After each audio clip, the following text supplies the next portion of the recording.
C'est assez rare pour être souligné. La France et la Turquie sont d'accord. Ahmed Davutoğlu et Alain Juppé, les ministres des Affaires étrangères des deux pays, attendent de la communauté internationale qu'elle accentue les pressions sur la Syrie. Mais également sur la scène mondiale. Je pense que le moment est venu maintenant d'unir nos efforts pour accentuer les sanctions. Nous soutenons ensemble une résolution à l'Assemblée générale des Nations unies. Pour l'instant, le plus important est d'augmenter les pressions sur la Syrie pour que le sang s'arrête de couler. Jour après jour, la Turquie multiplie les initiatives à l'encontre de son voisin syrien.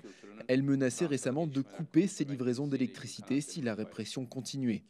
Une attitude qui en fait aux yeux des frères musulmans de Syrie le pays le plus à même d'intervenir contre le régime de Bachar al-Assad. Si elle est provoquée par l'obstination du régime, les Syriens accepteraient une intervention turque pour protéger la population plutôt qu'une intervention de l'Occident. Pourtant, si la rhétorique d'Ankara est sévère envers Damas, on est encore loin d'une intervention militaire, d'après cet analyste.